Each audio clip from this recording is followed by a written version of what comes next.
a decir, son de controversias, mas no pacífico, ¿verdad? Entonces, desde finales del siglo XIX y en ocasión del final de la Primera Guerra Mundial y la Segunda Guerra Mundial, el mundo estimó que por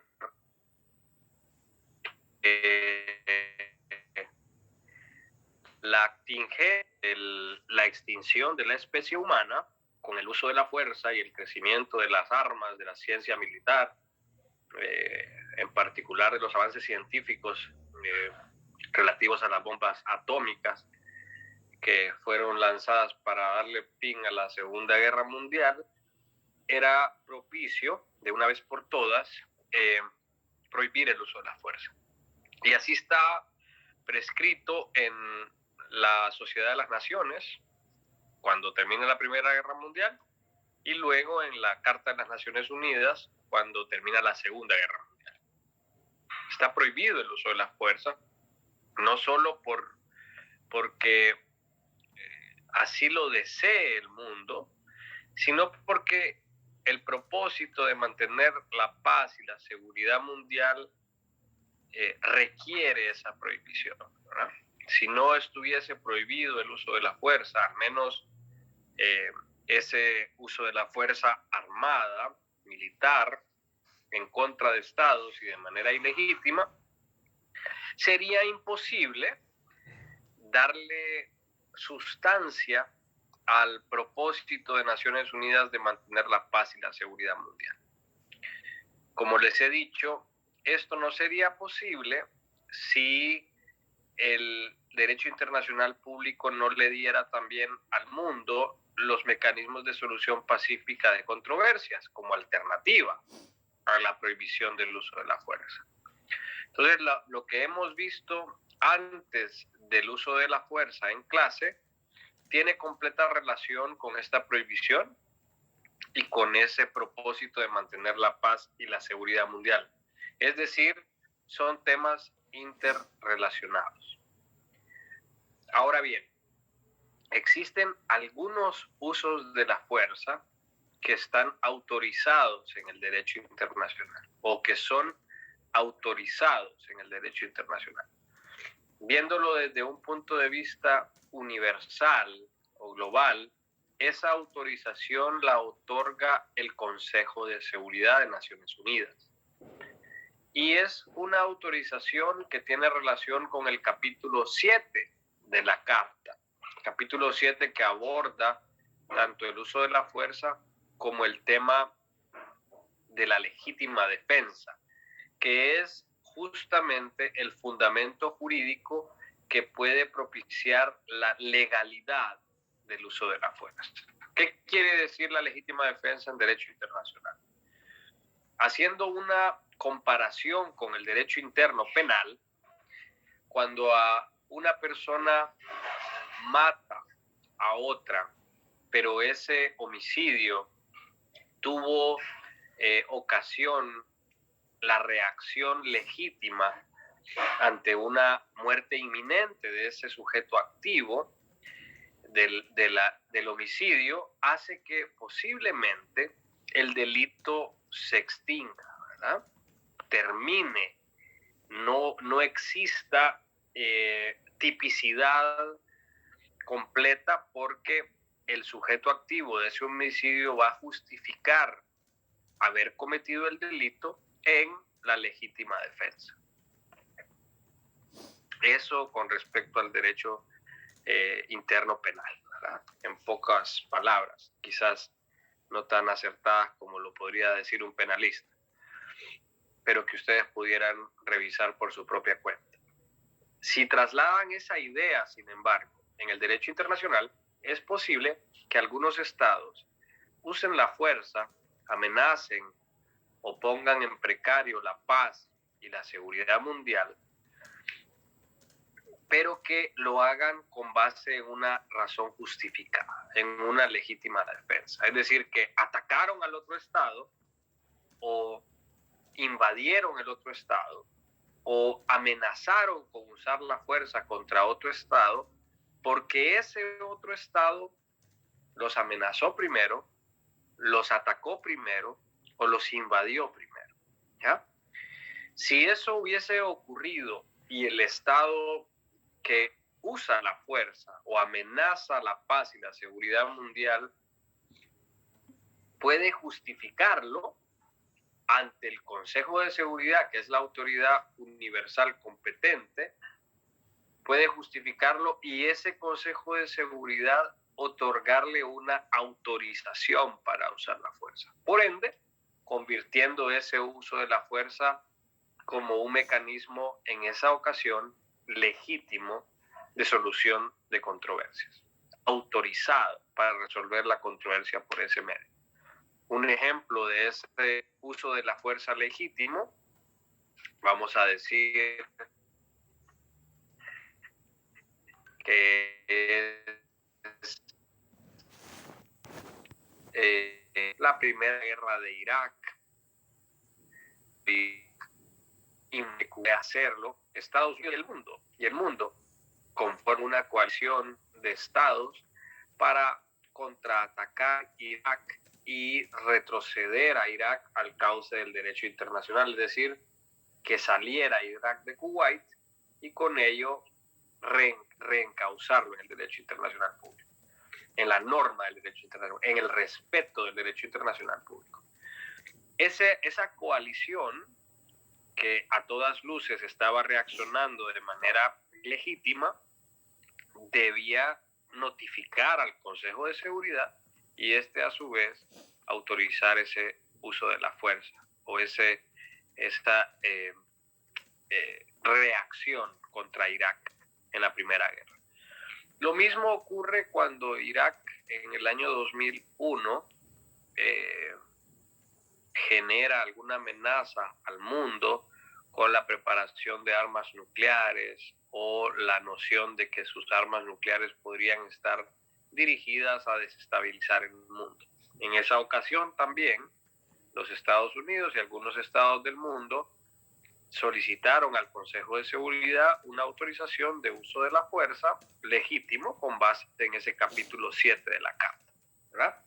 Si se fijan, entonces el elemento previo a ese uso de la fuerza, es decir, la razón por la que Estados Unidos en esas ocasiones usa la fuerza, la justifica y hace posible que el Consejo de Seguridad lo autorice. Y en ese sentido, ese uso de la fuerza deviene legítimo, ¿verdad? Deviene autorizado, deviene legal. Se encuentra fuera de la prohibición, ¿verdad? Por esa excepción a la prohibición que justamente es la legítima defensa. ¿Cuáles son las características de esa legítima defensa? Esa legítima defensa debe ser proporcional. Por un ejemplo, proporcional. Es decir, no puede ser que un estado, por ejemplo, El Salvador, amenace a Honduras con un movimiento de algunas caballerías de militares y que Honduras reaccione con un ataque aéreo contra El Salvador, ¿verdad? Eso sería desproporcional. Lo proporcional sería tratar de repeler esa amenaza moviendo una cantidad de soldados o militares suficiente para defenderse, ¿verdad? Porque la proporcionalidad es indispensable para el uso de la fuerza con base en la legítima defensa. Es el mismo ejemplo que podríamos poner en el derecho interno. No es posible que una persona lo amenace a usted con un tenedor de plástico, por ejemplo, o con un cuchillo plástico y que usted saque una pistola y lo mate, ¿verdad? Y que quiera colocar ese homicidio en legítima defensa. Sería desproporcional y por ende ilegítimo. No extinguiría su responsabilidad. En el derecho internacional es lo mismo y podríamos trasladarlo a otro ejemplo. Si un Estado realiza un acto de reivindicación soberana con respecto a una isla, haciendo el ejemplo en el Golfo de Fonseca, la isla Conejo, y esa reivindicación soberana es un discurso, es un acto unilateral, una declaración no constituiría una amenaza tal que justificara un ataque militar en contra de ese Estado, en este caso Honduras contra El Salvador, porque sería desproporcional y no entraría dentro de esa condición de la legítima defensa. Otro requisito es la temporalidad. ¿Eh? No puede un uso de la fuerza con base en la legítima defensa ser ilimitado. ¿Eh? Tiene que tener como meta repeler la amenaza o el uso de la fuerza del Estado contrario, y una vez logrado esto, concluir el uso de la fuerza autorizado. Es decir, no puede ser que yo haya logrado evitar la amenaza o haya logrado repeler el uso de la fuerza de un Estado vecino y mantenerme en guerra con ese Estado vecino por 10 años, ¿verdad? Y atacarlo, destruirlo, minimizarlo, humillarlo, a tal grado que la legítima defensa no fuera aplicable. Es decir, que el tiempo del uso de la fuerza con base en la legítima defensa tiene su sentido también. No puede ser indefinido. Debe de tener un propósito y una vez logrado ese propósito, concluir ese uso de la fuerza autorizado. Otro requisito es que debemos de comunicar de inmediato al Consejo de Seguridad. Debemos de comunicar de inmediato al Consejo de Seguridad dicha intención o dicho ejercicio del uso de la fuerza basado en esa justificación. Porque el Consejo de Seguridad es la autoridad que tiene como competencia y facultad tomar la decisión al respecto de si ese uso de la fuerza es legítimo o no. Entonces, esa comunicación inmediata, más aún con la velocidad de la información actual, es un requisito más del uso de la fuerza con base en la legítima defensa. Si nos demoramos 2 meses en notificar al Consejo de Seguridad de nuestra intención de usar la fuerza o de haber usado la fuerza con base en la legítima defensa, nos pone fuera de ese requisito y por ende ese uso de la fuerza será condenado también como un uso de la fuerza prohibido por su ilegalidad. ¿Quién decide eso? Ya dijimos, el Consejo de Seguridad. Y recuerden todos que el Consejo de Seguridad está compuesto por 15 estados, 5 de ellos miembros permanentes, que tienen un derecho muy especial, que es el derecho de veto. Muchas veces entonces el mundo se encuentra frente a situaciones de uso de la fuerza o de amenaza a la paz y la seguridad mundial que desean sujetar a este Consejo de Seguridad para que lo autorice o lo desautorice, para que legitime el uso de la fuerza, pero como pueden estar involucrados intereses de esos estados, miembros permanentes del Consejo de Seguridad que gozan del derecho de veto, es muy posible que el tema se estanque, ¿verdad? Cuando Estados Unidos cuando Estados Unidos es el que está interesado en un uso de la fuerza, el tema se vuelve más delicado. Cuando Rusia es la involucrada en un uso de la fuerza con base en la legítima defensa, el tema jurídico se vuelve un poco más sensible, porque normalmente estos, si les prohibieran usar la fuerza, van a ejercer su derecho de veto. Estos, si les autorizaran usar la fuerza con ciertas limitaciones, van a usar su derecho de veto. Entonces, es posible que este tema, a pesar de estar prohibido, a pesar de existir el capítulo 7 de la legítima defensa y estar claros los requisitos que son aplicables a estos, definitivamente cuando están involucrados estados miembros permanentes como China, Estados Unidos, Rusia, Gran Bretaña el Reino Unido y Francia, inmediatamente nos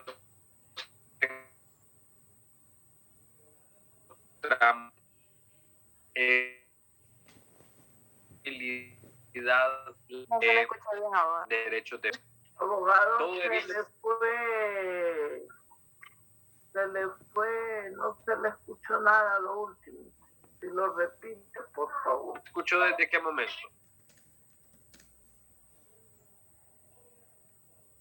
Donde mencionaba de los Reinos Unidos, cuando esto está... Bueno, le repito entonces, si el uso de la fuerza o la legítima defensa involucra a Estados miembros permanentes del Consejo de Seguridad, como Estados Unidos, como Rusia, Gran Bretaña, China o Francia, entonces de inmediato la posibilidad de que a estas resoluciones del Consejo de Seguridad se le aplique el derecho de veto se vuelve más latente. Y ahí el tema se estanca, ¿verdad? Se estanca porque devienen más importantes los intereses o las ciencias políticas internacionales, es decir, las relaciones internacionales, que el derecho mismo, ¿verdad? Entonces podríamos estar en ese Consejo de Seguridad en un debate jurídico muy interesante, muy intenso, con respecto a un uso de la fuerza o a una aplicación de legítima defensa, a una autorización de uso de la fuerza con base en esta excepción, pero que al tocar intereses sensibles de los Estados miembros permanentes del Consejo de Seguridad, definitivamente esa discusión jurídica deviene ilusa y se convierte en una discusión política. Y allí, obviamente, juegan de por medio los poderes de los estados, la soberanía de los estados, vamos a decir, nuclearmente hablando, o hablando de todo a la vez, la soberanía de los estados, que significa el poder de estos en todos sus aspectos, son los que van a jugar mayor importancia o papel en esa voluntad del Consejo de Seguridad de autorizar o no un uso de la fuerza. Un ejemplo de este estancamiento, de la imposibilidad del Consejo de prohibir un uso de la fuerza o de prohibir una invasión, es, por ejemplo, en la invasión de Rusia a Crimea de hace unos 4 años atrás o 5 años atrás. Fue imposible para el Consejo de Seguridad reaccionar y tampoco estaba en los intereses de los Estados miembros permanentes, los demás Estados miembros permanentes del Consejo de Seguridad, oponerse a ese acto fuera del derecho internacional cometido por Rusia, ¿verdad? Habían intereses más importantes entre todos esos estados que superaron la discusión jurídica que podía detener esa invasión o uso de la fuerza. Entonces, les pido, para que terminen de cerrar el entendimiento de esta legítima defensa y el uso de la fuerza, que revisen el capítulo 7 de la Carta. Es muy importante que lo revisen, y creo que en el libro hay un capítulo, un título muy interesante sobre el